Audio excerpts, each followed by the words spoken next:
Disinformation never stops, and neither do we. Welcome to StopFake, the place where we set the record straight on fakes about Ukraine.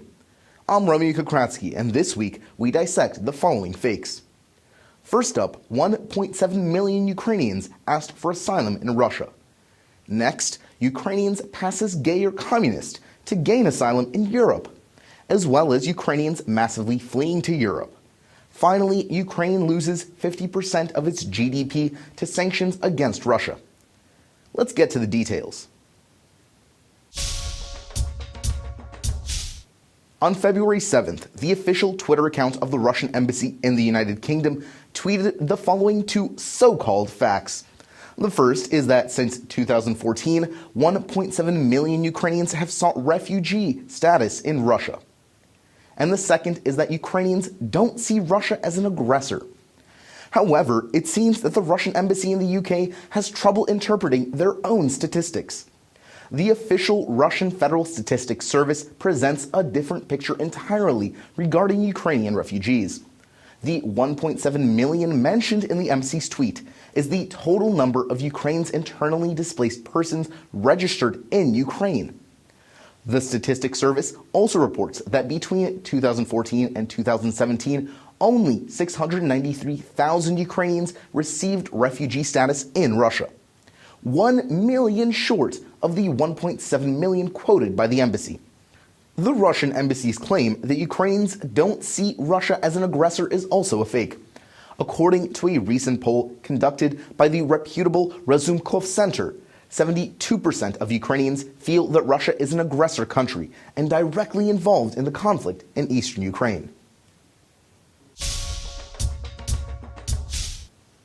Russian media are massively disseminating an article from the Ukrainian pro-Kremlin publication Vesti, which claims that Ukrainians are pretending to be gay or communist to gain asylum in Europe. In an article filled with generalizations and unsourced claims, Vesti posit that the war in the Donbass and disillusionment with the political situation in the country are driving ever more Ukrainians to seek political asylum.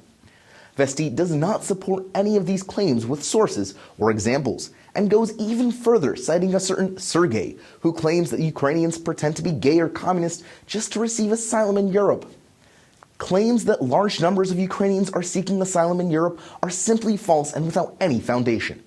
Both the European Statistics Agency Eurostat and the NGO Europe Without Borders show that the number of Ukrainian asylum seekers has declined significantly. Russian television channel NTV claims that 10,000 Ukrainians with Communist Party membership cards settled in Italy, while in the Czech Republic, Ukrainians constitute that country's second largest immigrant community. Again, hard data present a different picture. According to Eurostat, Ukrainians don't even make the top 5 countries with the largest number of asylum seekers in Italy. Meanwhile, in 2016, all of 355 Ukrainians were granted refugee status in the Czech Republic. European institutions do not provide data on refugees on the basis of sexual orientation in EU countries, due to different country approaches to granting such asylum status, and also because in 2014, the European Court of Justice banned sexuality tests for gay asylum seekers. Vesti's claim that European officials are beginning to check the sexual orientation of Ukrainian refugees is also an invention born of well-documented Russian prejudice against non-traditional orientations. Russian and Ukrainian media disseminated a story this week about an impending demographic crisis looming in Ukraine and the mass flight of Ukrainians for employment in Europe. All the publications cite an article by Peter Dickinson on the Atlantic Council think tank website as their source, but the Russian summaries of this article are exaggerated and manipulated versions of the original, shifting accents and omitting very important facts. In his article entitled "Ukraine Headed for Perfect Storm of Demographic Decline," Dickinson does not write about the mass migration and uses the word flight only once in the context of flight from Russian aggression. He points out that Ukrainians are leaving behind low wages and Russian aggression, not for refugee status in Europe, but rather for better paid work. That's thanks to simplified labor laws and eased rules for work permits for Ukrainians in some European countries. Another important aspect of Dickinson's article, which Russian media pointedly ignored, is the positive influence of the Maidan revolution. Thanks to a big post-Maidan push to decentralize power, local Ukrainian communities already enjoy considerably more access to state funds. This will give rural Ukraine a fighting chance and allow inventive administrators to make individual districts more appealing, Dickinson points out, thus giving people incentive to stay in Ukraine.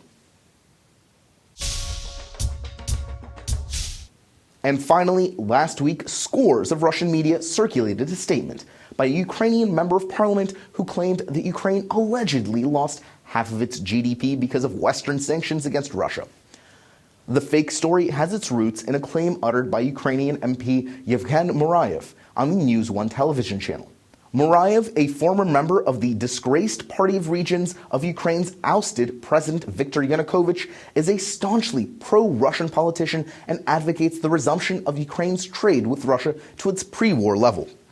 Russian sanctions, first and foremost, took away the incomes of our citizens. We lost half of our GDP. Russia lost 2%, Europe less than 1%, Murayev said. Mr. Murayev refers to the Maidan revolution as a state coup. He calls the Russian incursion into eastern Ukraine a civil war and is overtly critical of Ukraine's European aspirations.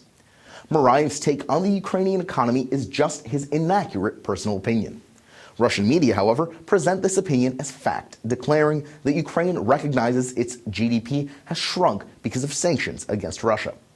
According to Ukraine's State Statistics Service, Ukraine's GDP fell as much as 16% in the first quarter of 2015. The World Bank reports that in 2015, Ukraine's GDP shrank by 9.77%, a far cry from the 50% believed by Mr. Murayev. Although Ukraine has lost access to the Russian market, thanks to the EU Association and Free Trade Agreement, Ukraine has gained new access to EU markets. Over the last years, the European Union has become Ukraine's largest trading partner.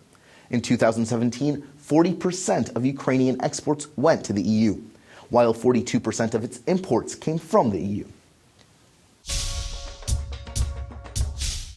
That's all we have time for this week. There are more dissected fakes on our website, StopFake.org, so please give us a click. Be vigilant, respect your mind, and don't consume fakes. If you spot any disinformation about Ukraine, send it to us for a truth autopsy. I'm Romeo Kokriatsky, and this is StopFake. Thanks for watching.